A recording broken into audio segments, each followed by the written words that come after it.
My name is Will Finn, and I'm here to do an interview with John Kricfalusi. I've been an animator and director for over 30 years now, and our paths have crossed many times. John K. hardly needs any introduction. He's the guy who basically turned the industry upside down in the mid-'80s with projects like the Harlem Shuffle video, the new Mighty Mouse, and ultimately Ren and Stimpy, and then beyond. John is, for anybody who didn't live through the decades of what animation was like, especially for TV, before John's projects, it can hardly be understated how, it can hardly be overstated how revolutionary John's contribution has been. And I remember watching the first Ren and Stimpy and just like, I was at Disney and working on some very cool stuff, but I was like, wow, this stuff is really, really wild. And without further ado, I guess we'll get going. I think we came out here in the late 70s. I think our paths have crisscrossed a lot. And I remember the first thing that I did was I opened up the Yellow Pages in the Greater Los Angeles phone book, and there were all of 5 listings for animation for somebody who was looking for work back then. And 2 of those were camera services that just did titles, things like that. But the first name that was in the Yellow Pages was Bob Clampett Studio. And I called that number in Hollywood, and Bob Clampett himself picked up the phone, and I was kind of shocked, and I knew who he was, and he was a legend. And he said, oh, you're a young animator, come on down, I'd love to talk to you, but we're going to China for 2 weeks, so you'll have to call me back and get in touch with me. And I said, well, do you have any projects you're working on? Could I get hired somewhere? And he said, no, but call me back when I get back from China. So being the greedy character that I am, I didn't follow up on that. And if I had, I not only would have met Bob, but I would have met John a lot sooner, because you did follow up and meet Bob a lot. Yeah, I came down. I was going to Sheridan College, about 79, I guess. And I came down for Christmas break for 2 reasons. Well, I grew up in Ottawa in Canada, and I watched Saturday morning cartoons, and all the cartoons that I loved were the Hollywood cartoons, basically, and the New York cartoons. So all I ever wanted to do was come to Hollywood and hang out with Chuck Jones and Bob Clampett and Tex Avery, and if Walt Disney had been alive. And because Canadian cartoons I didn't like. I felt kind of ashamed of what was happening in Canada. Dodo the Kid from Outer Space. Well, that was Britain. That was England, wasn't it? That's Hallison Batsford. I sort of like Dodo, even though it's horrible. It aired in Canada. It had a great song. I grew up near Ottawa, so we used to get Canadian TV and we'd watch Dodo. Did you watch The Wizard of Oz? Yes, we did. Yes, the Wizard of Oz cartoon, yeah. You know one thing about old cartoons, even when they were crappy, they had great songs. We're 3 sad souls, oh me, oh my, no brain, no heart. He's much too shy, but never mind you 3. Here's a wizard as you can see. He'll fix that 1, 2, 3. You and Ken Duncan know this song by heart. Yeah, because you watched it every day. It was on at lunchtime. You know, you'd race home from school every lunchtime to watch a show called Cartoon Carnival, which was just a mishmash of, public domain cartoons and like really low-budget, weird cartoons. We had Dodo, the Kid from Outer Space, Wizard of Oz, The New Adventures of Pinocchio, which was puppet animation by Rankin Bass. Rankin Bass, early Rankin Bass. And what else did they show? Hercules. Yeah. Oh, those Hercules. The Hercules cartoons were horrible. They had a great song again. But they were from New York. Yeah, the Mighty Hercules. Johnny Mathis sang the theme song too. Now all these cartoons are on the Jesus Channel. They show Hercules. They show Hercules and Roger Ramjet on the I don't understand it. Like, it's witchcraft. A mythical character on a religious station. Oh, it's sacrilegious to show this stuff. That's the only place you can see it. Speaking of sacrilege, I think I forgot to. If they did ask, please don't record any device, use any recording devices for reasons of sanctity of the CTN Expo. So I had to work that in there. But yeah, Cartoon Carnival. We had something like that. Yeah, in New York. Yeah. And then they used to run. They'd run like the old beat-up 16mm prints of Looney Tunes. And, and the harmonizing cartoons, all the weird ones that weren't in the regular TV packages. Yeah. We had the Bugs Bunny show, which was all the 50s Bugs Bunny cartoons. Oh, right. And that ran on Saturday afternoons at 5 o'clock. It was like the highlight of my week. The crazy thing about this was that we grew up watching all this full animation, and then when we got never realizing that it was all over. It would have been over for a long time by the time we were kids. Well, and then we all came out here trying to get into it, and it was gone. Well, I knew it was over. and I was pissed. Right? I remember watching it go to hell in the 60s. Yeah, you could tell. You could actually see. 1965, you could actually see the fall off. Well, I started in like production 1964. Like when I was a kid, I didn't differentiate between limited animation or full animation. Right. So I loved Bugs Bunny, but I also liked Huckleberry Hound and the early Flintstones, right? Right. I loved the style of the Flintstones. I loved the voices, the backgrounds. Great looking cartoon, even though there's not much animation in it. Right. And it was funny. But about the mid 60s, cartoons started to get like less cartoony. Yeah. There was Johnny Quest, which Yeah. I actually kind of liked. Yeah. Because it looked like a comic book. Yeah. But then they started getting really bad. All these superhero cartoons Yeah. like Birdman Yeah. and Space Ghost, which you could see that the drawings were getting crappier and the animation Well, it's was more getting realistic. worse. The pseudo-realism was. Yeah, was- and then was- like 1969, Filmation Yeah. came out with the Archies, and I read Archie comics, at Yeah. least Betty and Veronica Yes, comics. absolutely. And I loved Betty or Veronica, John? Betty and Veronica, yeah. Betty or Veronica? Oh, Betty. Betty was eager. Veronica. Okay, well, we're Betty back was well. here. I could never figure out why Archie, was like kept turning away. She looks just like Veronica. Give her what she They're wants. so different. Yeah. Harvey Kurtzman again. Where are these girls like Betty? But anyways, Filmation came out with their version of Archie, Yeah. which was god awful. It was horrible. There was something about Filmation cartoons that just made me sick to my stomach. Well, we both wound up working there at different times. You Yeah. worked there in the early 80s. I worked in the mid 80s. Oh yeah? Yeah. Oh, you were there. Again, we credit You made that Pinocchio. I was movie. working on those features. Yeah, they'd gotten a lot of financing to do The quality Filmation. to do sequels to PD stories that all coincidentally were Disney movies, and so they went into production with the Pinocchio sequel, and it was a very interesting thing. And basically, it was the end of the studio. Basically, they folded right after that. Oh. Yeah, but when you did meet Bob, when was the first time you met Bob? Oh yeah. I came down for Christmas break. It might have been 79, 78 or 79, with some of my animator friends from Sheridan. And as soon as we got off the plane into the rented car, and we were driving to Venice, which I think we were staying with a friend of ours there, and I saw a phone booth outside of a store called Savon. It's like, what the hell is Savon? You know? I'm looking at all the weird street names too. Cahoinga, Sepulveda. I was like, this was culture shock. But there was a phone booth, if anybody remembers what those are. And I got my little dime, stuck it in there, and I had Bob's phone number that I got from Bill Matthews, one of the teachers at Sheridan. Yeah, he was later at Disney, Bill. Yeah. He was the recruiting guy. Uh-huh. Rejected me many times. But yeah, I called up Bob Clampett, got him on the phone, and I was all trembling and stuff. I said, is this the genius? And he laughed, and he goes, this is Bob. He had a real manly voice. And I told him that he was my favorite cartoonist of all time, which he was and is. And he invited me over to the studio too. So we set a date, I think it was the following Tuesday or something. And I showed up at the studio, and Bob wasn't there, but his wife Sodi was there. And Bob was sick. So she explained to me, she apologized. She said, Bob's ill, but come on in, I'll give you the tour of the studio. You can sit down in Now, here, was this and his Bob's house, gonna call. or No, it did was he a have an studio. office? He had an office? It was a studio on Seward. Okay. Where they made Beanie and Cecil. Okay. Yeah, so, and in fact, I can't remember if that time I was there, but there were two guys renting space in Bob's actual office, or two Okay. people, and it was Klasky and Chupo. You know, and they were real young. How funny. And they were doing that wiggly Hungarian style stuff, you know. And so anyways, I looked at the desk, Bob's desk, and the chair behind it, and I looked at Sony and said, is that the genius chair?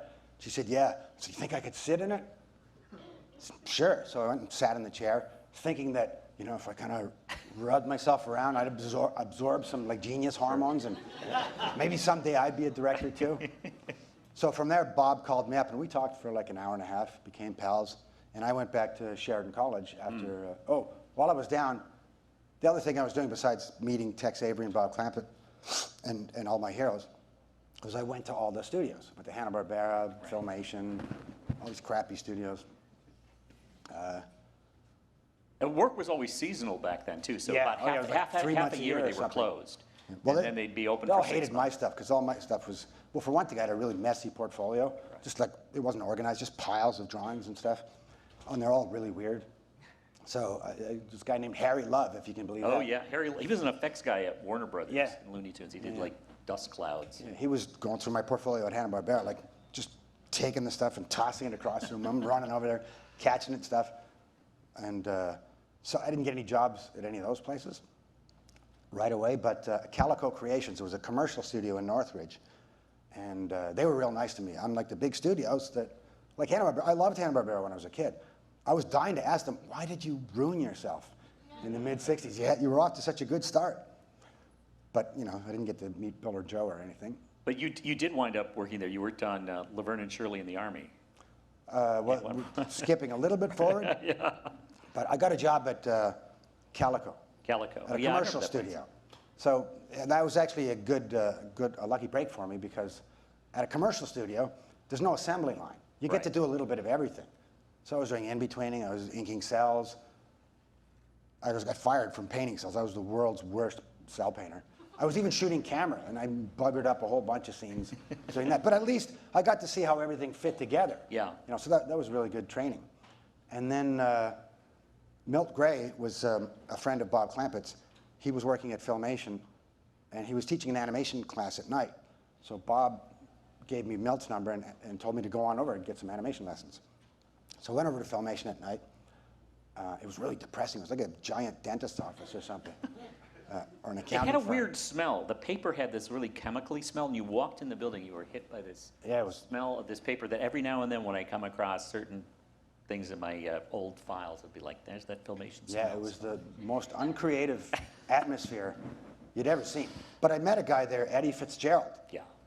who was in Milt's class, and he was a storyboard artist on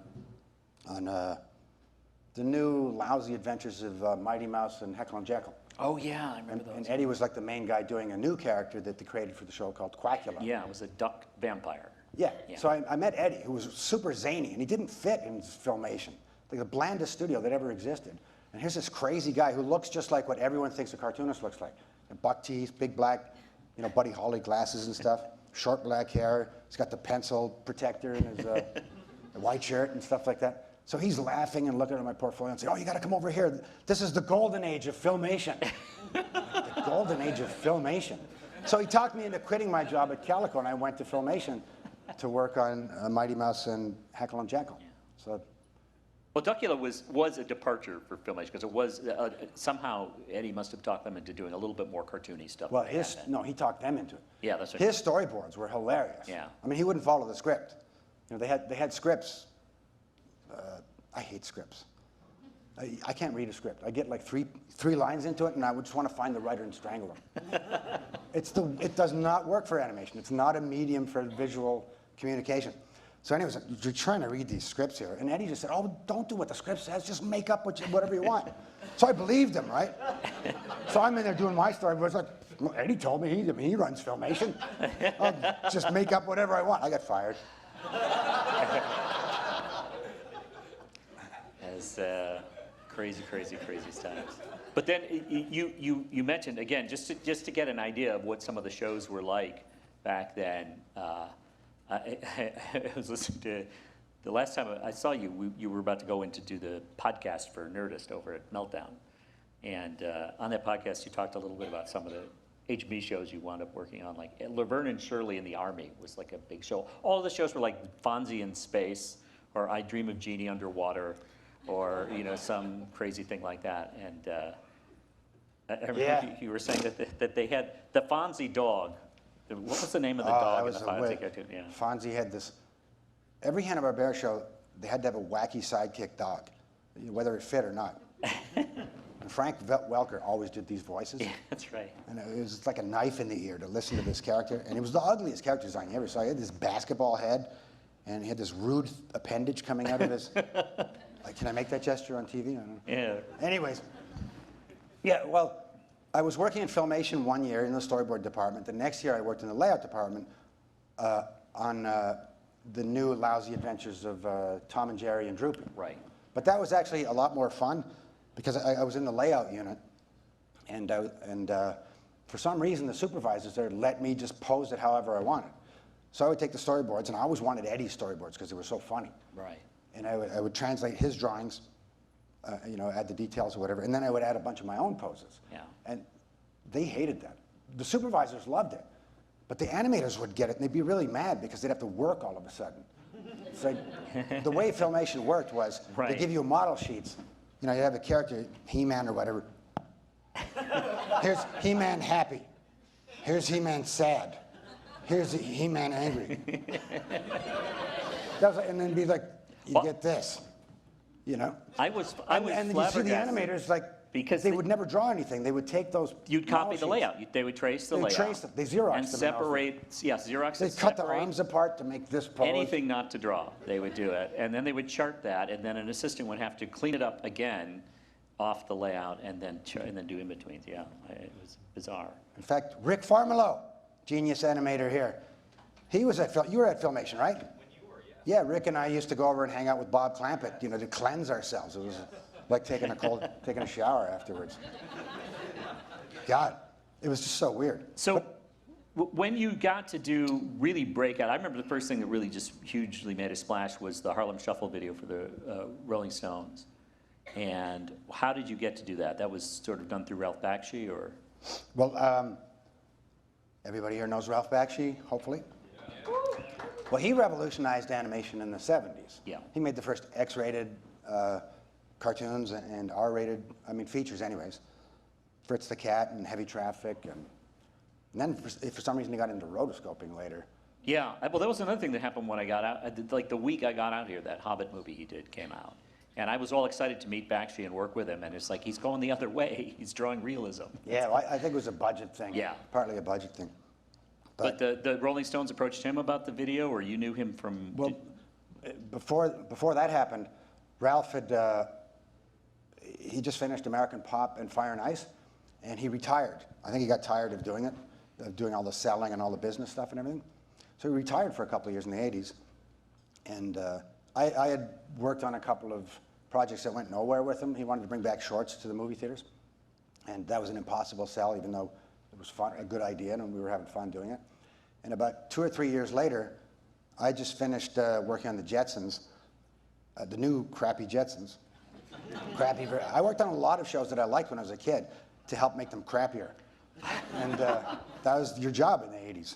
Bring back characters. You were going off model in the Jetsons by making them funny, and that got you into trouble. In fact, I have some of the drawings here, I think. I remember seeing that show on TV for the first time it was broadcast, and I was like, about half the show was great. And then the rest of it was just the usual stuff. You did one act of it or something? Or? Well, what happened was I was doing designs at Deke, freelance, for the Heathcliff show, for the Cadillac Cats. And design was a much more fun job than any of the previous jobs I had, because I could do it really fast. I was turning out like 3 shows a day or something. Whereas if you're doing layouts, you know, you're lucky to do 20 layouts a week or something. Because you were animating. You're working all night long to do it. Yeah. So I had a little crew with me. Jim Gomez, Bruce Timm were my assistants. Lynn Naylor and I were doing, like, just churning out tons of designs on this Cadillac Cats thing. And we were making a lot of money finally. And then I heard that Hanna-Barbera was considering doing some new Jetsons, and they were looking for designers. So I was like, oh, I got to get this job, I got to get this job. So I went over to Hanna-Barbera, and the head of the design department was Bob Singer. And I did a bunch of sample Jetsons drawings. I think I might have some here. Let's see if I can work the computer. Uh-oh, now it wants passwords. We need a password, Darren. Technology hates me. Yeah. What am I doing here? We got to find Darren. Password? Yeah, we got no password. Oh, dang. Oh, well, no pictures today. Okay. Disaster number 2. I had a disaster yesterday, too. So I showed a bunch of drawings that I did, sample drawings of Jetsons types characters to Bob Singer. And he was thumbing through them, and he went, you kind of have a feel for this. I'll tell you what. We'll test you out on the Smurfs. So he made me work on the Smurfs. I didn't want to work in-house, for one thing, because I was making a lot of money doing designs, and it was a lot more fun. And I hated the Smurfs. It was awful. Because everything just had to look exactly like the same character, only different proportions. But the only way he was going to even give me a chance on the Jetsons was to do this penance, to work a couple of months on the Smurfs. And anyways, I did that for a while, and I was about to quit. They're easy to Xerox, though, Smurfs. That's what they wanted me to do, yeah. And I was getting really, really depressed, like when I was working at Filmation. By the way, Xerox was a thing that made copies of things. I know they don't have it anymore. Just realized I'm using 20th century terminology. Anyways, back to Jetsons. So anyways, there were two buildings at Hanna-Barbera. One was the workers, and one was the bosses, the executives, the art directors. Iwo Takamoto had this great crew of killer cartoon artists who would do all the presentation art. Jerry Eisenberg? Jerry Eisenberg and Phil Mendez and all these guys who could draw like sons of bitches. And they would do all the presentation art that Joe Barbera would go out and that he would use to sell to the Saturday morning cartoon networks. So they'd show this fantastic artwork and trick the executives into thinking that the show was actually going to look like that. And then the show would come back and it looked like crap, right? And they couldn't figure it out. So I was in the crap building doing the Smurf designs. And I'll just hang here. Okay. well, I can show you a couple of these sample Jetsons things if I brought them. Maybe I didn't. Oh, maybe I didn't bring those, but I did bring.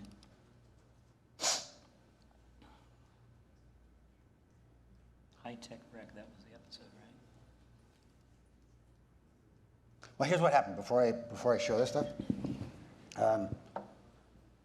I got depressed. I was going to quit, but I thought before I quit working on the Smurfs, I'm just going to walk over to the Big Shot building, see if I can run into Joe Barbera or Alex Lovey, who was producing the Jetsons. So I saw Alex, and Alex was a classic director, directed a ton of Woody Woodpeckers, the first one, first few actually.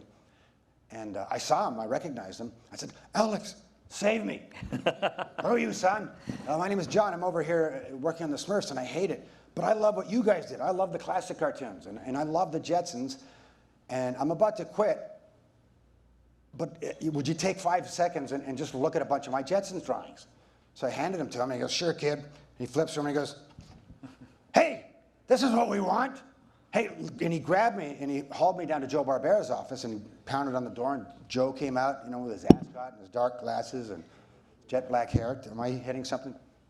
And he showed Joe the drawings, and Joe flipped through them and said the same thing. He goes, God damn it, we've been trying to get this out of Singer for like 3 months, and he won't give it to us. Middlemen. Yeah, Great, so aren't they? he Gatekeepers. said, tell you what, son, we're going to work something out so you can design the show. This was just the incidental characters. And the next day, Bill Hanna called me up, brought me into the office, and I'd been doing layouts for him freelance for a long time. So he knew me.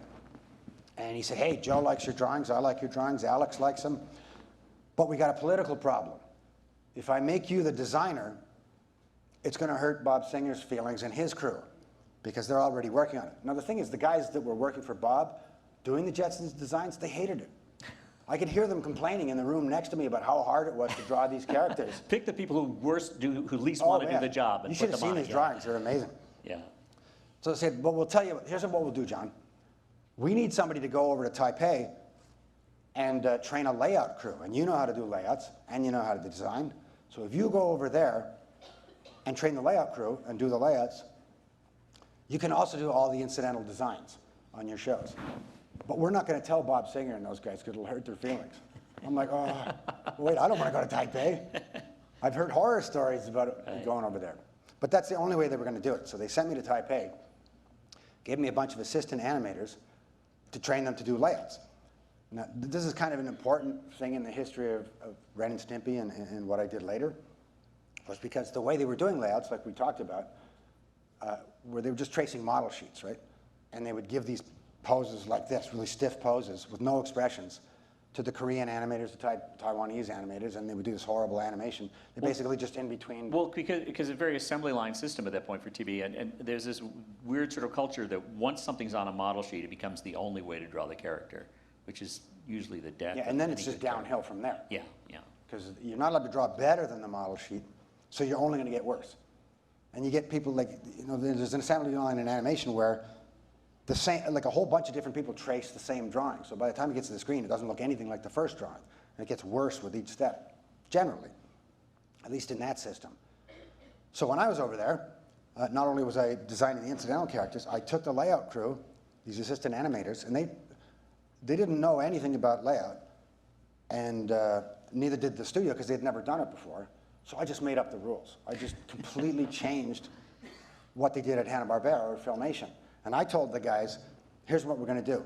We're going to act out the storyboards, and you guys are going to know every scene in the cartoon, and then we're going to draw the actual expressions that in context of the story work. So I called up the producer at Hanna-Barbera, and I said, hey, would you send us over the voice tapes? George O'Hanlon and all these great voice actors who did the Jetsons' voices. And they thought it was crazy. I'm calling from Taipei to Bob Hathcock, and he had an assistant producer who hated my guts. I thought I was crazy, and he's probably right, but I could hear the assistant producer saying, who the hell's that on the phone? He used a different word than hell, but is that goddamn John Kricfalusi guy? What does he want now? And Bob puts his hand over the phone and goes, he wants the soundtracks, the voice tracks. What the F for? He says, I don't know, but just send them to him. We can't get anybody else to take this job. So they sent over the cassette tapes of the voice actors, and I would play them for these animators, our layout crew. And they didn't understand English, but we had a translator who would tell them what the lines meant. But the more important thing was they'd hear how the characters were saying the lines. So, look, there's a million ways to say, Jane, get out of the kitchen. Yeah. You could say it mad, you could say it mildly irritated, you could be happy. Well, because you're a voice actor also, and only by default. Only by default. But you're even doing George Licker's voice now, right? Yeah, well, that's another story. Mike Pataki, the great Mike Pataki, died a couple of years ago. But you do a phenomenal version of that. I mean, well, it's because I have no voice left. From doing Ren for years, it blew out my voice. But I didn't mean to get you. Do you want to show some of these sketches from? Yeah. So, anyways, we're listening to the cassette tapes, and then I do some real rough sketches, give them to the layout crew, and they go back and they draw George, acting now. Now, this looks very bland by today's standards, but in 1985, this was considered outrageous drawing. Revolutionary. Yeah, revolutionary drawing.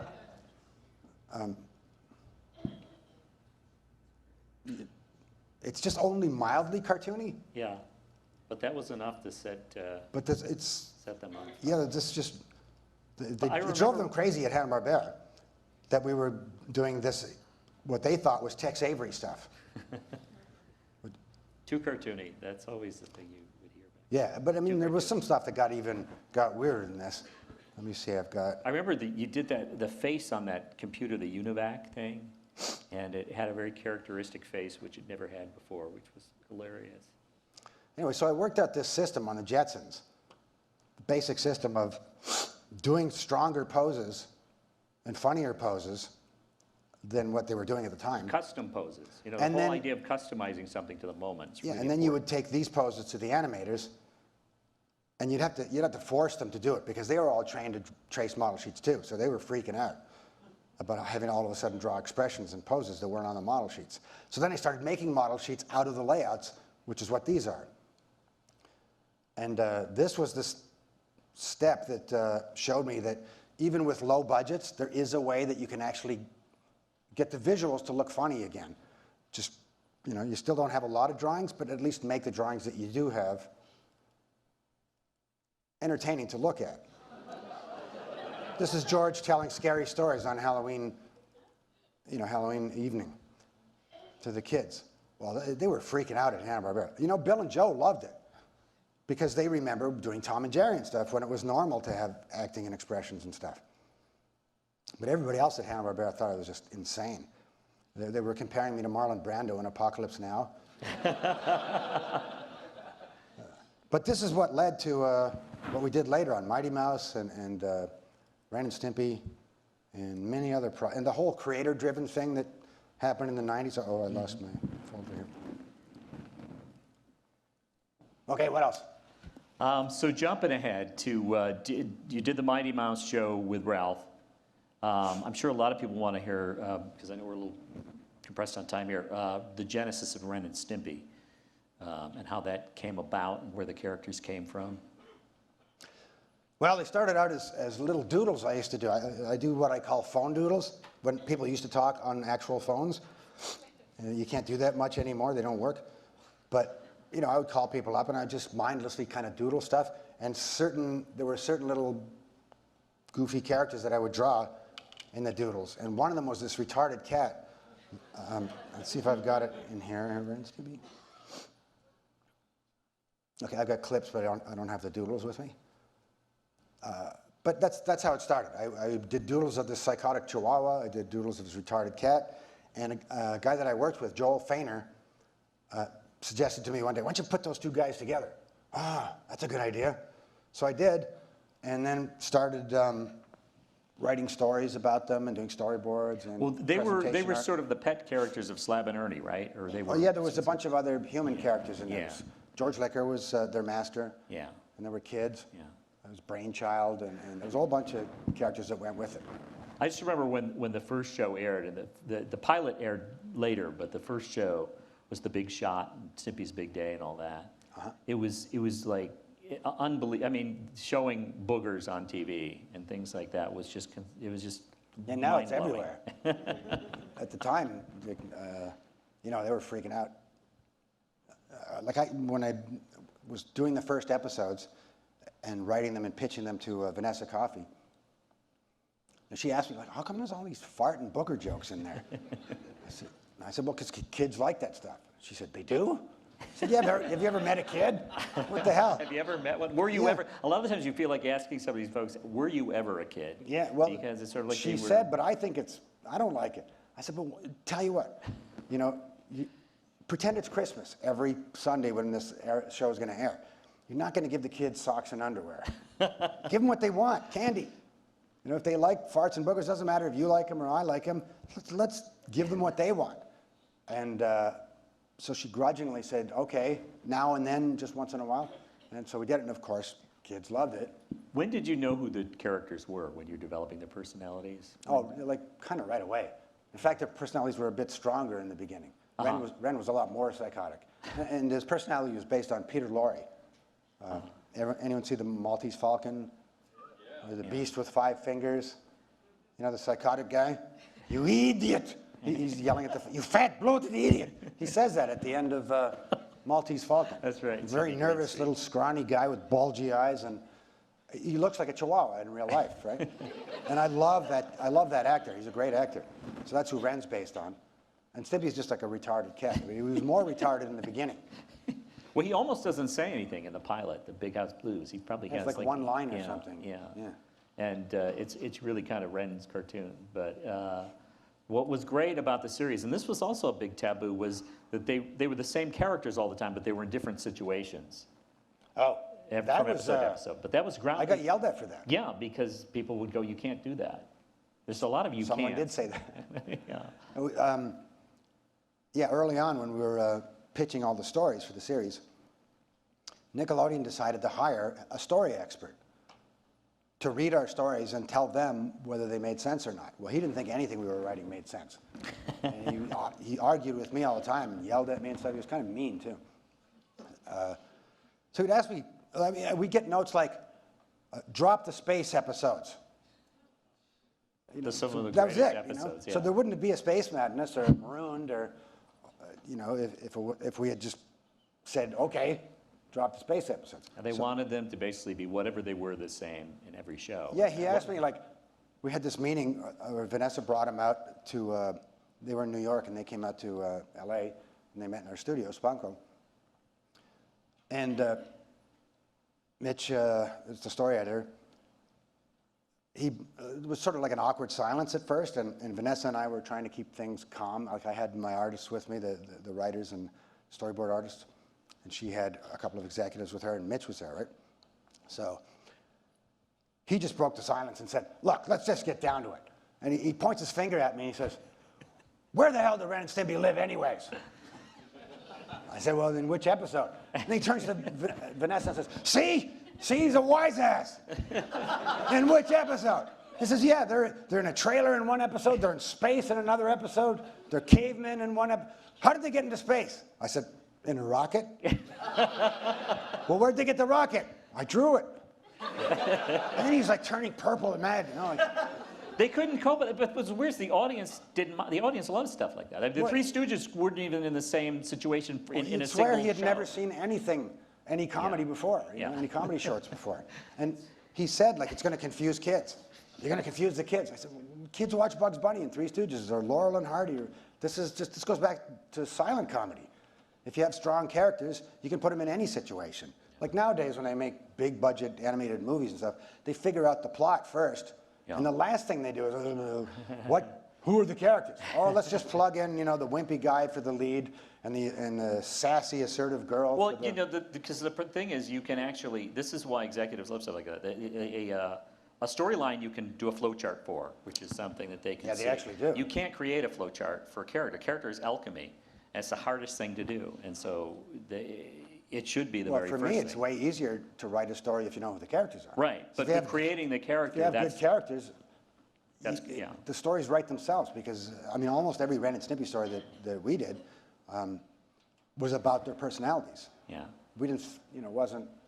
Well, there's also that sort of thing that in writing for TV a lot and for film, there's a writer's thing that it's basically there's 7 stories. I used to hear that all the time in the 80s. Yeah. There's only 7 stories. Yeah. Now there's 7 plus 19 of the Ren and Stimpys we made. Because those same writers are ripping it off over and over again. Yeah. Yeah. The stories, those really did grow out of the characters and just being in a funny situation. One of the amazing things visually you guys did, apart from coming up with a style that we could probably talk all day about, but you guys revived that whole thing of like the rendered cell, the rendered still image. And I was immediately when I saw it, it reminded me of like how in the Fleischer cartoons, if Popeye got a telegram, there'd be an airbrush drawing of Popeye, and he'd have knuckles and fingernails. It was a close-up of his hands, right? The and Porky Pig would have a fingernail, a thumbnail. Yeah, and which I always thought was really weird. And it'd be like, wow, that's kind of weird. But it was just what they did to make the image look less flat because his face wasn't in the picture. But when you started doing that, it started going hog wild. It was amazing. Well, because I combined that concept, the painted close-up, with Basil Wolverton, this mad artist, who used to draw these like hilarious, ugly people, really exaggerated people with like, rotting teeth and a million moles and acne and stuff like that. So we combined the two things, and Bill Ray came up with the painting style for the rendering style for it, and it caught on. Yeah. Now it's everybody. It's almost standard, but. At the time, it was hilarious because it made the cartoon automatically funnier to kids, but also if you knew animation, you knew that historic niche to that whole thing of the detailed held cell. When you, after Ren and Stimpy, one of the shows I don't know that much about the background on was the Boo Boo show that you did, the Yogi and Boo Boo shows you did for Cartoon Network. How did those come about? Okay, well, a lot of people will think I'm crazy when I say this, but I love the early Hanna-Barbera cartoons. They're great. They're From amazing. 1957 to about 62. Yep, exactly. Yeah. They don't have much animation in them, but what animation they do have in them is by the great animators of the 1930s, 40s, and 50s. All the Warner Brothers and MGM and Disney animators It's did really that well stuff. worked out. And when they did it, they all did it in their own styles. So every Huckleberry Hound cartoon looks completely different, depending on who the animator was. Mike Law or whoever, Dick Bickenbauer. Yeah, and not only that, like certain characters would look totally different, like Ranger Smith in the Yogi Bear cartoons. I remember watching Yogi Bear when I was a kid, and it's a different Ranger Smith in every cartoon, different design, yet he has the same voice, which seemed to me like it's a mistake, but I grew to love mistakes. My whole style is based on mistakes. I like mistakes. I don't like to follow like rules. So when I see something that's wrong, I'm like, oh, I got to capitalize on this. He keeps people guessing. Yeah. So let me see. Sometimes Ranger Smith would have hair, and other times he wouldn't. Yeah, like I love stuff that's off model. Yeah. And Ranger Smith was really off model all the time. Not only in like in every cartoon, it looked completely different. So sometimes from scene to scene, he was different. I made a cartoon for Cartoon Network with Ranger Smith as the star, because I like authority figures, so I thought I'd star him. And I did this one scene in here that makes fun of the Hanna-Barbera limited animation walks. Well, And, whoops. Here we go. Another day of law enforcement. And that he changes design. Mr. Moose. Polish those antlers. Get this off here. Hello, Mr. Raccoon. It'll go away. Don't forget to wash that apple. Gee, it's pretty today. I think maybe I'll institute some new arbitrary rule. No drinking from the water fountain. Straighten out the tree roots. Oh, hello, Mrs. Possum. Come on, little ones. know, I kind of like this job. Yeah, I'm getting into it.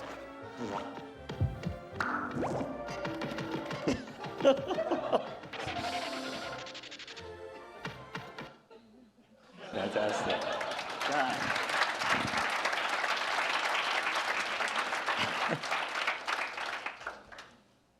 Whoa. See what's happening here? Oh, I guess we do. Here, we'll go close that window. Well, just And go Apple F, right? what are you gonna do? We're doing some of these. I'll explain this in a second. Whoop, what happened? I stopped it if you want to talk first or you want to run it first. Go.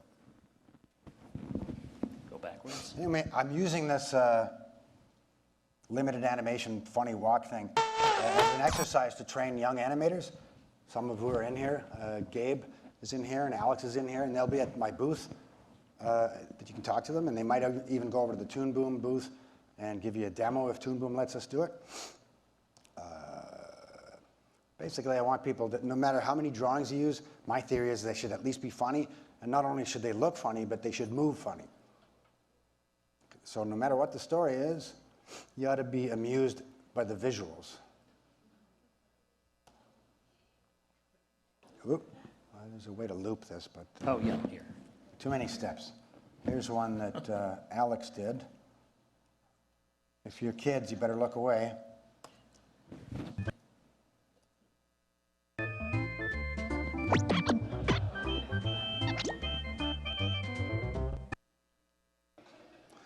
And I like putting obsessions in cartoons too. So one of my obsessions is UFC. Anybody watch last night? Did anybody watch George St. Pierre and Hendricks? No UFC fans? Well, you probably won't get this then. So we did a cartoon about Boo Boo cracking under the pressure of Ranger Smith's rules. Ranger Smith's like my dad. He loves rules. Right? I grew up with millions of rules. You had to do everything a certain way. And that's Ranger Smith, so I love when characters are like that in cartoons. So I made this cartoon about Boo Boo, not Yogi, finally cracking and going feral. So he goes through the forest. Stop.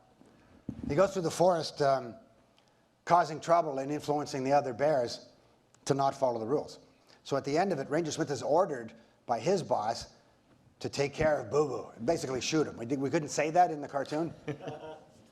And so at the end of it, Yogi comes to Boo Boo's rescue, and they have a knockdown, drag-out, no-holds-barred MMA fight. And this was in 1996 or 7. Late 90s. And UFC was only about 4 years old, and nobody at Cartoon Network knew what it was. So they cut it out, thinking that they were having sex or something. Which they're not. They're in a wrestling pose. You'll see it.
Mr. Ranger!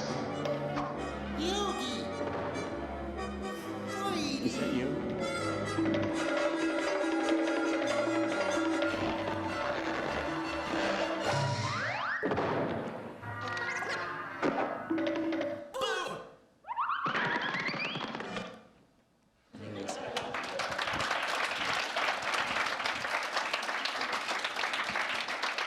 Unfortunately, I think that's the... Kicking us out? Yeah, I think we're just about, are we okay for time, or do we have time for questions or anything? Somebody let me know.